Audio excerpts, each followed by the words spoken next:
بسم الله الرحمن الرحيم. الحمد لله والصلاة والسلام على رسول الله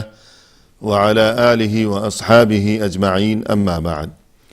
ناظرین کرام، السلام علیکم ورحمۃ اللہ وبرکاتہ. اصحاب رسول اللہ صلی اللہ علیہ وسلم کے عنوان سے اپنے اس پروگرام کے ہمراہ ہم آپ کی خدمت میں حاضر ہیں، اور اس سے قبل گزشتہ ملاقات کے موقع پر ذکر خیر چل رہا تھا. رسول اللہ صلی اللہ علیہ وسلم کے جلیل القدر اور مشہور معروف صحابی حضرت حذیفہ ابن الیمان رضی اللہ عنہ کے حالات زندگی کے بارے میں، اور اس تعلق سے ہماری گفتگو اس سے قبل یہاں تک پہنچی تھی کہ ان کی شخصیت میں فطری طور پر جو ایک خاص پوشیدہ ہنر تھا، اور وہ یہ کہ بہت زیادہ فہم و فراست، اور معاملہ کیسا ہی سنگین کیوں نہ ہو، اور وہاں کیسی ہی خطرناک سازش کیوں نہ جنم لے رہی ہو، مگر یہ کہ فوری طور پر اس سازش کی تہ تک پہنچ جانا اور حقیقت حال کو فوراً سمجھ لینا اور بھانپ لینا، اور پھر فوری طور پر مناسب اور درست قسم کا فیصلہ اور اقدام کرنے کی قوت، یہ جو بڑی خوبی تھی. رسول اللہ صلی اللہ علیہ وسلم بھی ہمیشہ حذیفہ کی اسی خوبی سے مسلمانوں کی خیر و خوبی کے لیے اور دین اسلام اور تمام اسلامی معاشرے کی فلاح و بہبود کے لیے آپ صلی اللہ علیہ وسلم ان سے استفادہ فرماتے رہے. اور پھر یہی سلسلہ خلفائے راشدین کے دور میں بھی جاری و ساری رہا. اور اس تعلق سے اور اس حوالے سے ناظرین آپ کے ذہن میں ہوگی یہ بات کہ ہم اس سے قبل گزشتہ بہت سی اور مسلسل کئی نشستوں کے دوران مفصل حالات و واقعات کا تذکرہ ہم کر چکے ہیں. تو آئیے آج کی اس ملاقات میں ہم دیکھتے ہیں کہ حذیفہ ابن الیمان رضی اللہ عنہ کی شخصیت میں یہ جو خاص اور یہ جو اتنی بڑی خوبی تھی اور پوشیدہ ہنر تھا، اور اس حوالے سے ان کی جو عظیم الشان خدمات تھیں، اس کے علاوہ مزید یہ کہ دوسرے بھی بہت سے ایسے میدان تھے کہ جن میں حذیفہ ابن الیمان رضی اللہ عنہ کے جو کارنامے تھے اور جو عظیم الشان خدمات تھیں، انہیں ہمیشہ یاد رکھا جائے گا اور ان کا اعتراف و اقرار کیا جاتا رہے گا، اور انہیں ہمیشہ ناقابل فراموش تصور کیا جاتا رہے گا. کیا تھے وہ میدان؟ خاص طور پر میدان جنگ میں حذیفہ ابن الیمان رضی اللہ عنہ کی خدمات. تو آئیے ایک سرسری سی نگاہ ڈالی جائے اس سلسلے میں. خلیفہ دوم عمر بن الخطاب رضی اللہ عنہ کے زمانہ خلافت کے دوران اسلامی فتوحات کا وہ ایک سیلاب کہ جو اس سے قبل نہ کبھی زمانے نے دیکھا تھا اور نہ اس کے بعد کبھی چشم فلک نے فتوحات کا کوئی ایسا سلسلہ دیکھا ہے. تو یہ عظیم الشان فتوحات کا سلسلہ، اور پھر یہی سلسلہ بڑی حد تک خلیفہ دوم عمر بن الخطاب رضی اللہ عنہ کے بعد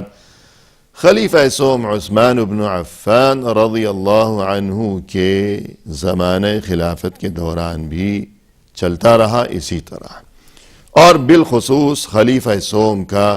جو 12 سالہ دور خلافت تھا، اس 12 سالہ دور خلافت میں سے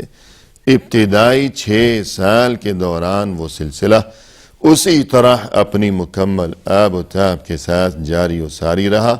کہ جس کا آغاز ہوا تھا خلیفہ دوم عمر بن الخطاب رضی اللہ عنہ کے زمانہ خلافت سے. اور یہ جو عظیم الشان فتوحات تھیں، اس حوالے سے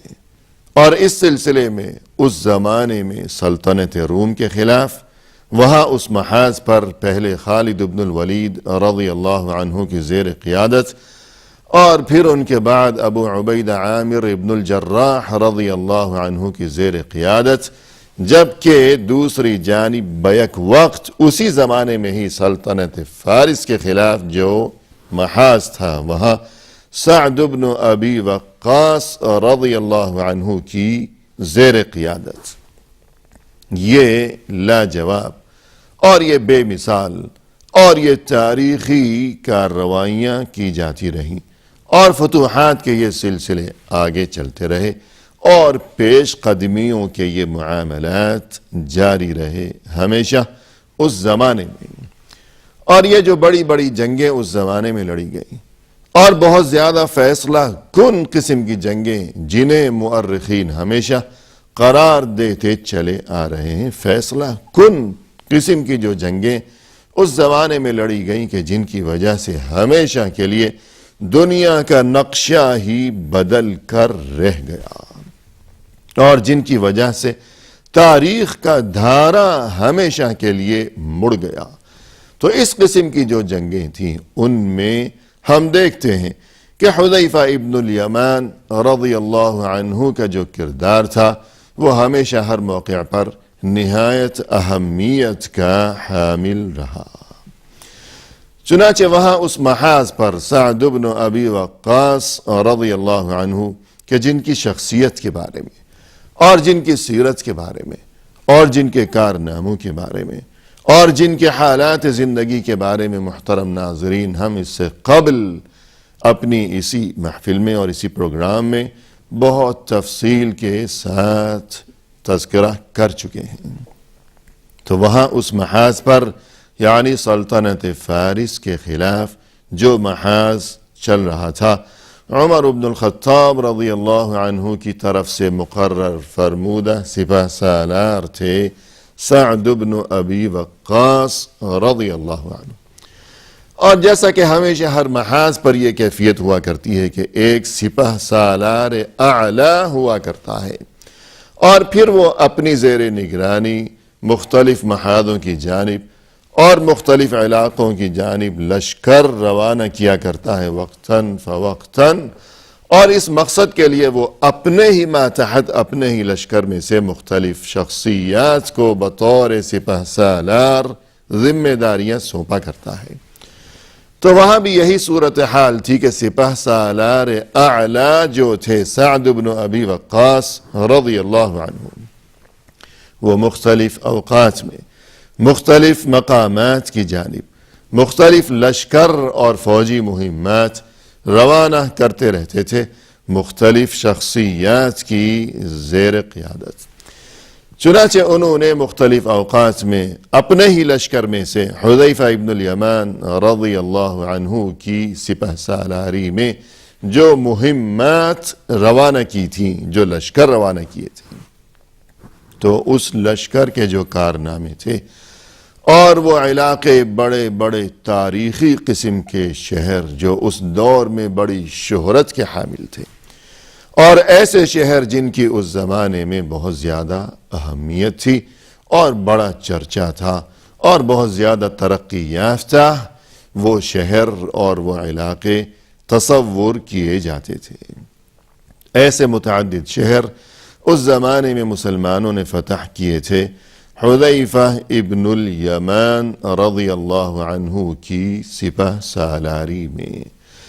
مثال کے طور پر ویسے تو ان شہروں کی فہرست بہت طویل ہے مگر صرف بطور نمونہ چند شہروں کا تذکرہ کر لیا جائے. اس زمانے میں ایک تاریخی اور بہت ہی شہرت کا حامل شہر تھا کہ جس کا نام تھا نہاوند. سلطنت فارس کا بڑا مشہور اور تاریخی اور ترقی یافتہ شہر جس کا نام تھا نہاوند، اور اسے فتح کرنے کی خاطر جو معرکہ اس موقع پر پیش آیا تھا، تاریخ اسلام کے چند گنے چنے معرکے کہ جہاں بہت زیادہ مشکل ترین صورتحال پیش آئی تھی اور بہت زیادہ یادگار قسم کے کارنامے جہاں مسلمانوں نے انجام دیے تھے، انہی چند گنے چنے معرکوں میں شمار کیا جاتا ہے معرکہ نہاوند کو۔ اگر کوئی تاریخی کتابوں کی ورق گردانی کرے تو یہی صورتحال واضح ہو کر سامنے آ جائے گی۔ یادگار معرکہ تھا وہ معرکہ نہاوند۔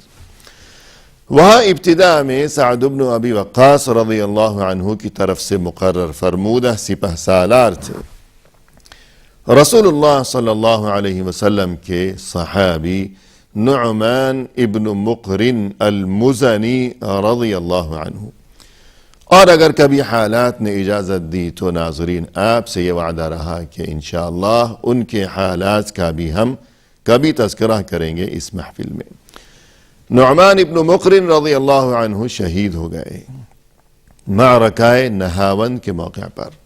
اور تب سعد بن ابی وقاص رضی اللہ عنہ نے جو تاکید کر رکھی تھی اس کے مطابق نعمان ابن مقرن المزنی رضی اللہ عنہ کی شہادت کے فوری بعد حذیفہ ابن الیمان رضی اللہ عنہ نے سپہ سالاری کے فرائض سنبھال لیے، اور پھر اس کے بعد یہ معرکہ اور یہ شہر مسلمانوں نے فتح کیا حذیفہ ابن الیمان رضی اللہ عنہ کی سپہ سالاری میں ہی۔ یہ یادگار شہر فتح کیا مسلمانوں نے۔ اور اسی طرح اس زمانے میں سلطنت فارس کا ایک اور بہت ترقی یافتہ شہر تھا دینور۔ بڑے بڑے دانشور اور حکماء اور علماء وہاں گزرے ہیں۔ مسلمانوں نے جب وہ شہر فتح کیا اس سے پہلے بھی یہ ترقی یافتہ شہر تھا، اور اس فتح کے بعد بھی خود مسلمانوں میں سے بڑے بڑے دانشور اس شہر میں گزرے ہیں جن کی بڑی خدمات ہیں۔ وہ شہر جس کا نام تھا دینور۔ اور اسی طرح ایک اور بہت زیادہ مشہور شہر سلطنت فارس کا جس کا نام تھا ہمدان۔ عربی میں اسے ہمدان کہا جاتا ہے، جبکہ فارسی میں اور اردو میں عام طور پر اسے ہمدان کے نام سے یاد کیا جاتا ہے۔ وہ بھی حذیفہ ابن الیمان رضی اللہ عنہ کی سپہ سالاری میں مسلمانوں نے فتح کیا اس زمانے میں۔ اور اسی طرح ناظرین ایک اور بہت تاریخی قسم کا شہر تھا کہ جسے رئی کہا جاتا تھا، اور اس زمانے میں اس کے بڑے چرچے تھے اور بڑی ترقیاں تھیں وہاں رئی میں۔ اور پھر مسلمانوں نے جب اسے فتح کیا تو اسلامی فتح کے بعد بھی رئی ہمیشہ تاریخ اسلام میں بڑی بڑی اسلامی اور علمی اور دینی خدمات کا مرکز تصور کیا جاتا رہا۔ بڑے بڑے نامور قسم کے علماء، محدثین و مفسرین و مؤرخین اور بڑے بڑے مسلمان سائنسدان بھی وہاں اس شہر میں گزرے ہیں کہ جس کا نام تھا رئی، اور جو کہ بعد میں بھی اس قدر اسے ترقی حاصل رہی کہ بنو عباس کا جب زمانہ تھا، سلطنت بنو عباس کے پہلے بنو امیہ اور بنو امیہ کے زوال کے بعد بنو عباس کا جو دور تھا، اور اس دور میں بڑی تعداد میں خلفاء گزرے۔ ان تمام خلفاء میں کہ جن کی بڑی تعداد تھی بنو عباس کے وہ خلفاء بالخصوص، ان میں ہارون الرشید کا جو زمانہ تھا اسے العصر الذہبی یعنی سنہرا دور کہا جاتا ہے۔ ہارون الرشید کی بڑی تاریخی شخصیت تھی۔ ہارون الرشید کی ولادت ہوئی تھی اسی شہر میں کہ جس کا نام ہے رئی، یہیں وہ پیدا ہوا تھا، یہ بات ہمیں معلوم ہونی چاہیے۔ اور پھر اس کی وفات اور تدفین ہوئی تھی طوس نامی شہر میں، طوس کہ جسے آج کل مشہد کہا جاتا ہے۔ تو یہ رئی شہر اس قدر تاریخی شہر تھا، اور آج کل موجودہ ہمارے زمانے میں جو شہر کے جس کا نام ہے تہران، اس کے بالکل قریب ہی رئی شہر واقع تھا، اور اس کے تاریخی آثار اور اس کے نشانات آج بھی بڑی تعداد میں تہران شہر کے بالکل قرب و جوار میں آج بھی موجود ہیں اور محفوظ ہیں۔ تو حذیفہ ابن الیمان رضی اللہ عنہ کی زیر قیادت مسلمانوں نے خلیفہ دوم عمر بن الخطاب رضی اللہ عنہ کے دور خلافت کے دوران جو بڑے بڑے تاریخی شہر فتح کیے تھے، انہی میں یہ شہر بھی شامل تھا کہ جس کا نام تھا شہر ری۔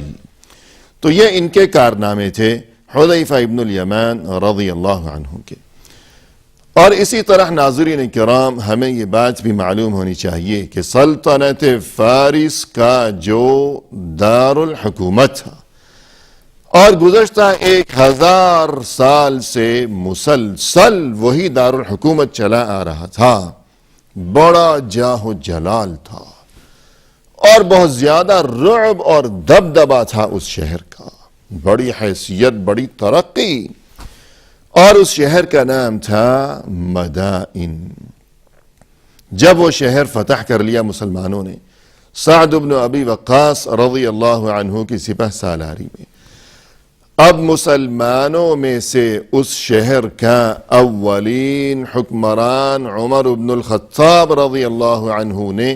حذیفہ ابن الیمان رضی اللہ عنہ کو مقرر فرمایا۔ اتنا بڑا تاریخی شہر جو اس دور میں روئے زمین کی،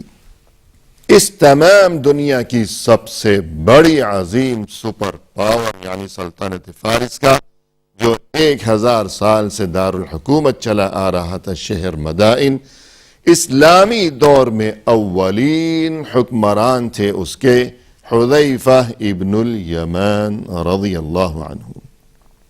اور جب یہ وہاں پہنچے تو کیا صورتحال تھی، اور وہاں مقامی افراد جب ان کے استقبال کے لیے نکلے تو انہوں نے کیا منظر دیکھا، حذیفہ کو کس حالت میں دیکھا، یہ گفتگو لیے ہوئے انشاءاللہ آئندہ ملاقات کے موقع پر آپ کی خدمت میں حاضر ہوں گے۔ اس وقت تک کے لیے ناظرین ہمیں دیجیے اجازت، فی امان اللہ، وآخر دعوانا ان الحمد للہ رب العالمین۔